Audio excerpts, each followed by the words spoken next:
बहुत जुल्म है, इस तरह मुल्क नहीं चल सकते। ये मुल्क में कानून और आइन को जिस तरह रोंदा जाता है, ये किसी का बाप का मुल्क नहीं है कि इस तरह चलाएं। तो इसका मतलब ये है कि अगर कोई जोर जबरदस्ती से कोई बात करता है तो हम किसी का नहीं मानते।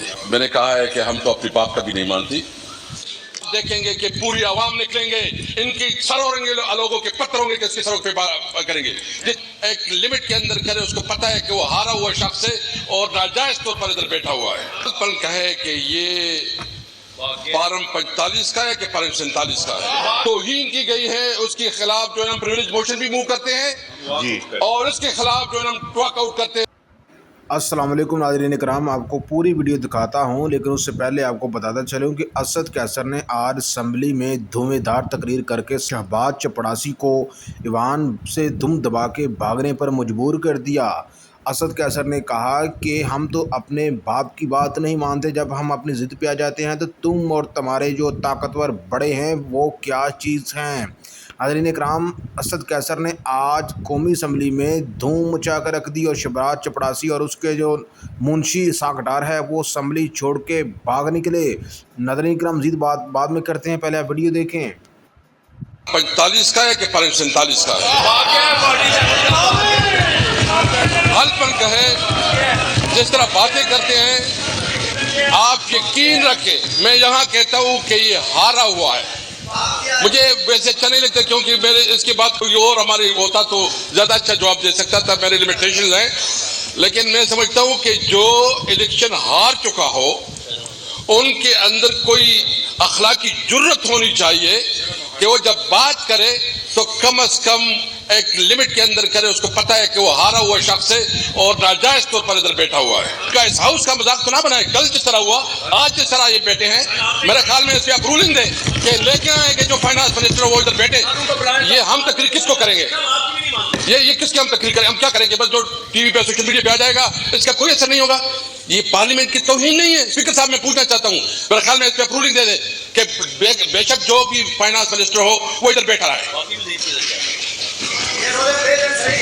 इसके कम से कम रूलिंग दे। मेरे ख्याल में ये तौहीन है इस पार्लियामेंट का। असद कैसर साहब, कल भी हमने इस पे बोला था इनके वज़रा साहबान को, कैबिनेट को, उनको यहाँ हाजिर होना चाहिए और ये आएंगे इंशाल्लाह। आप देखेंगे आएंगे।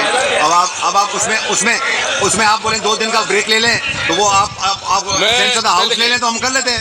एक मिनट मैं बात बताऊँ जी, आप तकरीर कंटिन्यू करें, इस बहस में ना एक चीज पे उठा करता था, एक पॉइंट पे उठा करता था जी। मैंने भी कमर साहब, अभी तो आप इनके लाई हैं, ये क्या कर रहे हैं? पार्लियामेंट ऐसा पार्लियामेंट चलते हैं, ये बिल्कुल नामुनासिब है जिस तरह के पार्लियामेंट चलाते हैं, जिस तरह ये करवाते हैं। ये पार्लियामेंट की तौहीन है। मैं देखें, मुझे पता है ये हम सिर्फ हवाई बातें कर लेंगे, कोई इसको न सीरियस लेगा, न इस पार्लियामेंट की कोई अहमियत है, न अपोजिशन से कोई मशवरा होता है, और न कोई गवर्नमेंट की जो यहाँ मैंने बैठे हैं जो MQM के या पीपल पार्टी के, मुस्लिम लीग के अपने हैं, इनकी कोई से नहीं है इस बजट में। ये इस तरह बजट बनाया गया है। देखेंगे कि पूरी आवाम निकलेंगे, इनकी सरोंगे लोगों के पत्थर होंगे कि इसकी सड़क पे करेंगे। हमारे पास क्या रास्ते हैं? हम वहाँ के मुंतखब नुमाइंदे हैं। अगर हम टेलीफोन करें कोई मिनिस्टर हमें ना सुने, अगर हम फोन करें कोई सेक्रेटरी हमें ना सुने, अगर हम बात करें कोई डिपार्टमेंट हमें ना सुने, तो बताए क्या रास्ता है? मुझसे लोग क्या मतलब मेरे घर पे लोग हमले करेंगे? क्यों भाईजान, जिस चीज में मेरी जिम्मेदारी नहीं है, मेरा इख्तियार नहीं है, क्यों मैं उधर जलील और ख्वार हो रहा हूँ? और ये तो कॉन्स्टिट्यूशन में बिल्कुल क्लियर है, वाज़ेह है, ताबिक बिल्कुल वाज़ेह है कि जिस इलाके में जो नेचुरल रिसोर्सेज है, सबसे पहले उस इलाके का हक है। भाई पानी हमारा, बिजली हम बना रहे हैं, आपको चाहिए था कि यहाँ हमें आप सस्ती बिजली देते। आपको पता है कितना 1 यूनिट हाइडल पावर से जो हमारे इलाके में बिजली बनती है, 1 यूनिट पे 10 रुपये 0.39 पैसा लगता है। 10 रुपये 0.39 पैसा लगता है, और हमें कितने में मिलती है? 62 रुपये पे, और शायद अभी जो है ना 70-75 तक चली जाए।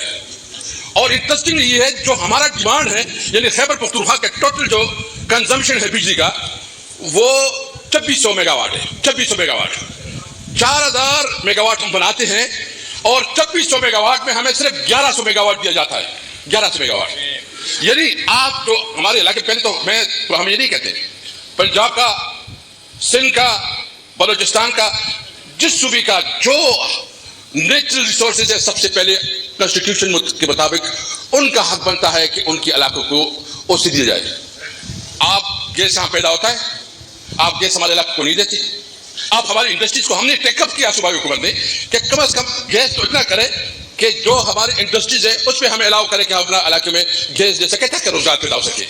ابھی تک نہیں ہو سکا. تو آپ جو سب سے اہم مسئلہ ہے اس وقت کہ آپ لوڈ شیڈنگ بھی کروا رہے ہیں, ہمارا جو ڈیمانڈ ہے بجلی وہ بھی نہیں دے رہے ہیں, الٹا جو ہے شور کر رہے ہیں کہ چور چور. میں کمپیریزن اگر ڈالوں گا, میں یہ نہیں کیونکہ ہمیں کوئی بھی پارٹی ہم کسی صوبائیت کے وہ نہیں کرتے, لیکن اگر کمپیریزن ڈالیں گے تو بتا دیں گے کہ کتنی چوری کدھر ہوتی ہے. اور یہ جو چوری ہوتی ہے یہ کیا, یہ جو مختلف کمپنیاں ہیں, ایسکو ہے, پیسکو ہے, یا جتنی بھی کمپنیاں, یہ ان کے بغیر ہوتی ہے. ان کے ملازمین اس میں شامل ہوتے ہیں, حکومت اس میں شامل ہوتی ہے, یہ سیکٹری لیول پر سب اس میں شامل ہوتے ہیں.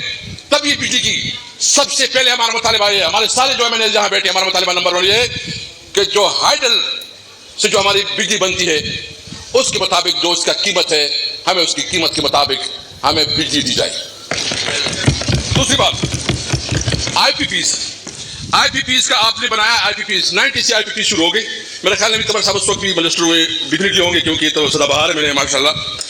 آئی پی پیز کا جو ہے یہ 90 سے اس نے شروع کیا, اور اس میں بہت انٹرسٹنگ جو ڈیسیجن ہوا ہے کہ جتنی ان کی جو آئی پی پیز کی جتنی بھی کیپیسٹی ہے وہ کیپیسٹی کے مطابق اگر وہ بجلی نہ بھی بنائے تو اس کو پیمنٹ جو ہے نا اس کی کیپیسٹی کے مطابق دی جائے گی.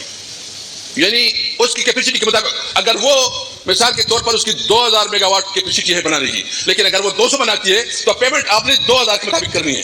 اور اس وقت جو اس کو پیمنٹ ہو رہی ہے 2.1 ٹریلین, یہ جو ہے نا صرف آئی پی پیز کو. اور جو آئی پی پیز کا ریٹ ہے آئی پی پیز کا وہ ہے 32 روپے سے لے کے 77 تک ویری کرتا ہے.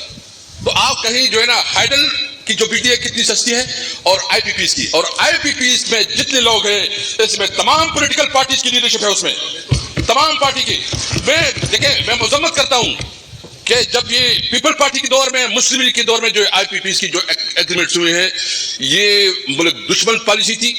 ان کو فوری طور پر اس کو ری نیگوشیٹ کرنا چاہیے, اس کو پھر سے اس کے اوپر ڈسکشن ہونی چاہیے, اور جو ہمارے ہائیڈل پاورز ہیں یعنی ہمارے ڈیمز کے اوپر ڈیمز ایمرجنسی بنانی چاہیے. آپ کتنا فنڈ لیتے ہیں, آپ نے ممن ڈیم کو کتنا فنڈ دیا ہے؟ تو ناظرین کرام, آپ نے اسد کیسر کی قومی اسمبلی میں آج کی ہونے والی تقریر کو سنا. اسد کیسر نے اپنی پارٹی کا بھرپور مقدمہ جو ہے مضبوطی کے ساتھ اور دلائل کے ساتھ اسمبلی میں پیش کر دیا. جو سب سے اہم بات انہوں نے کی, انہوں نے کہا کہ وہ اپنے وسائل جو کہ خیبر پختونخوا کی عوام کا حق ہیں, جو وسائل, ان وسائل کے اوپر کسی کو بری نظر دیکھنے کی اجازت نہیں دیں گے. یہ وسائل خیبر پختونخوا کی عوام کے اوپر ہی جو ہے وہ استعمال ہوں گے. ناظرین کرام, اسد کیسر نے مزید کہا کہ ہم کسی کے سامنے نہیں جھکیں گے, چاہے کچھ بھی ہو جائے, ہم اپنے اصولوں کو کمپرومائز نہیں کریں گے. ناظرین کرام, ٹرمپ جو کہ یوکرین کے صدر زیلنسکی کے ساتھ واشنگٹن ڈی سی میں ملاقات کر رہے ہیں, اس میں وہ پوٹن کے ساتھ جو الاسکا میں ان کی ڈیٹیل کے ساتھ ملاقات ہوئی تھی, اور پوٹن کی جو ڈیمانڈز تھی خطے میں پیس کو لانے کے لیے جو مطالبات تھے وہ زیلنسکی کے سامنے رکھیں گے. لیکن اس سے پہلے ٹرمپ نے یوکرین کو ایک بہت بڑا جھٹکا دے دیا ہے. جی ہاں, جب سے یوکرین اور روس کی جنگ شروع ہوئی ہے, یہ والا جھٹکا جو ٹرمپ نے دیا ہے یہ اب تک کا اس کے لیے بہت بڑا جھٹکا ہے, اور یہ ناقابل برداشت جھٹکا ہے. دیکھیں, روس اور یوکرین کے درمیان 2022 میں جنگ شروع ہوئی تھی. کس وجہ سے کہ یوکرین یہ کہتا تھا کہ بھائی ہم نے نیٹو کی طرف جانا ہے, ہمیں نیٹو اتحاد شمولیت جو ہے وہ کرنی ہے. لیکن جو رشیا تھا وہ یوکرین کو ایسا کرنے سے منع کر رہا تھا. اس نے کہا کہ آپ جیسے ہیں ویسے ہی رہیں, آپ کو میں نیٹو میں نہیں جانے دوں گا. اب ناظرین اکرام, امریکہ کی جانب سے یوکرین کو یہ کہہ دینا کہ ہم آپ کو نیٹو اتحاد میں نہیں لینے والے, ایسی صورتحال میں یہ زیلنسکی کے لیے ایک بہت بڑا جو ہے زوردار جھٹکا ہے, اور اس کو وہ برداشت نہیں کر پائے گا. کیونکہ جس وجہ سے اس نے اپنا ملک جو ہے وہ کھنڈرات میں تبدیل کر لیا. گزشتہ 3 سالوں میں جب سے روس اور یوکرین کی جنگ ہو رہی ہے, اس دوران بہت زیادہ نقصان کروایا, اپنے فوجی منوائے, عوام مروائی, صرف اس وجہ سے کہ وہ جو ہے وہ نیٹو اتحاد میں شامل ہونا چاہتا تھا. جبکہ جو رشیا ہے وہ یہ بار بار کہتا رہا ہے کہ ہم آپ کو نیٹو میں شامل نہیں ہونے دیں گے. اب روس جو ہے اس کو نیٹو میں شامل کیوں نہیں ہونے دیتا, یہ تو ایک لمبی بحث ہے, لیکن شارٹ میں آپ کو یہ بتا دوں کہ چونکہ یوکرین جو ہے یہ ماضی میں USSR یعنی کہ رشیا کا जो पहले वाला एक बड़ा इतिहाद था उसका हिस्सा रहा है। और रशिया कहता है कि जो यूक्रेन है वो आज भी हमारा पार्ट है, हम इसको नेटो की तरफ नहीं जाने देंगे, क्योंकि अगर यूक्रेन जो है ये नेटो की तरफ चला जाता है तो यूक्रेन और रशिया जो है वो दोनों जैसे भारत और पाकिस्तान आपस में हमसाए हैं। ऐसी सूरत हाल में जो नेटो है वो रशिया की सरहद के पास आकर बैठ जाएगा, जिससे रशिया जो है उसकी सलामती को बहुत बड़ा खतरा हो सकता है। आपको पता चले कि जो नेटो है ये रशिया को ही काउंटर करने के लिए, माजी का सोवियत यूनियन है उसको काउंटर करने के लिए जो है ये बनाया गया था। मगरब की जानब से अमेरिका इसकी क़यादत कर रहा था और यूरोपीय ममालिक जो है अमेरिका के साथ थे, और इन्होंने उस वक्त सोवियत यूनियन को तोड़ने के लिए नेटो इत्तेहाद बनाया था। और आपको पता है कि 1991 में वो कामयाब भी हुए और जो रूस था वो टूट गया, सोवियत यूनियन जो था वो टूट गया, और उसके बाद ये रूस बन गया और से मतअद्दद ममालिक जो है उन्होंने दुनिया के नक्शे में नया जन्म लिया, जिसमें एक यूक्रेन भी शामिल था।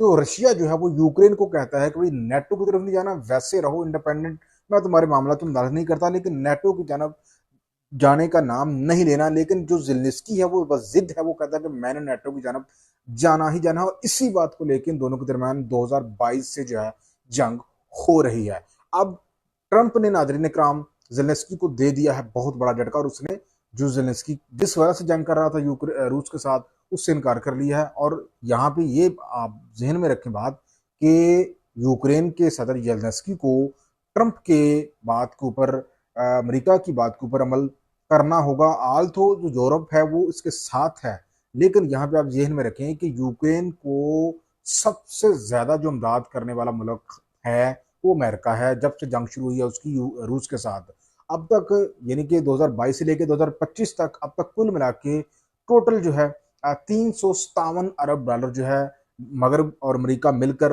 इमदाद जो है वो दे चुके हैं रूस को, यूक्रेन को। और उसमें जो ज़्यादा हिस्सा है उस कमों पे 130 अरब डॉलर वो सिर्फ अमेरिका ने ही दिए हैं यूक्रेन को। तो यूक्रेन को कमों पेश 37% जो इमदाद है वो अमेरिका से ही आ रही है। ऐसी सूरत हाल में अमेरिका की जानब से उसको नेटो में शामिल ना करने का ऐलान करना यकीनन जो है ये एक बहुत बड़ा हाथ साबित होगा यूक्रेन के लिए। लेकिन यहाँ पे आप ये भी ध्यान में रखें कि अमेरिका ने ये जरूर कहा है कि हम इसको गारंटी जरूर देंगे सिक्योरिटी की, लेकिन अपने इत्तेहाद में इसको ऑफिशियली शामिल नहीं करेंगे। कल को रूस जो है अगर यूक्रेन के ऊपर वो हमला करता है दोबारा से, अगर यूक्रेन जो है वो नेटो में शामिल नहीं होता तो फिर समझ लें कि यूक्रेन जो है वो रशिया के ही रहमो करम पर हमेशा रहेगा। उसके लिए बेहतर ही होगा वो चुप करके नेटो से दूरी इख्तियार करे और रशिया के साथ जो है वो ताल्लुकात बेहतर करे और उसके साथ रहे, यही उसके लिए बेहतर होगा। क्योंकि अब नेटो में तो वो शामिल नहीं होने वाला। लीडर है जो क़यादत कर रहा है नेटो को, अमेरिका, अब उसने ही इनकार कर दिया है, उसने ही उसको अपने इत्तेहाद में लेने से इनकार कर दिया। तो ये बहुत बड़ा झटका है। ट्रंप और ज़ेलेंस्की के दरमियान वाशिंगटन में मुलाकात हो रही है, और इसमें ना सिर्फ ज़ेलेंस्की जो वो ट्रंप से मिलेंगे बल्कि यूरोप के कई बड़े जो लीडरान हैं, खासतौर पर यूरोपीय यूनियन के जो सदर हैं वो भी, इसके अलावा जर्मन फ्रांस के सदर हैं वो भी, और इसके अलावा मुतअद्दिद ममालिक के जो लीडरान हैं वो भी ज़ेलेंस्की के साथ एज ए जो है वो हमदर्दी पे वो उसको सपोर्ट करते हैं, उसके मौक़िफ़ की शो करने के लिए वो भी ट्रंप के साथ मिलेंगे। तो उसमें देखेंगे कि कौन सी तजावीज़ जो वो हमारे सामने आती हैं। फ़िलहाल तो ट्रंप जो है वो यही कह रहा है यूक्रेन को कि वो जितना एरियाज़ रशिया उसके ऑक्यूपाई कर चुका है उसको वापस लेने का हाथ वो देखना बंद कर दे, और रशिया भी जो है वो भी यहाँ ही रुकने वाला है। वो कह रहा है कि जितना एरिया उसने कब्जा किया हुआ है वो नहीं छोड़ेगा और यहाँ पर ही जंग जो है वो रोकने के लिए तैयार है। तो इस शर्त के ऊपर कि जो यूक्रेन है, जो एरिया उसने ऑक्यूपाई कर लिया है रशिया ने यूक्रेन का, वो वापस लेने का मुतालबा ना करे।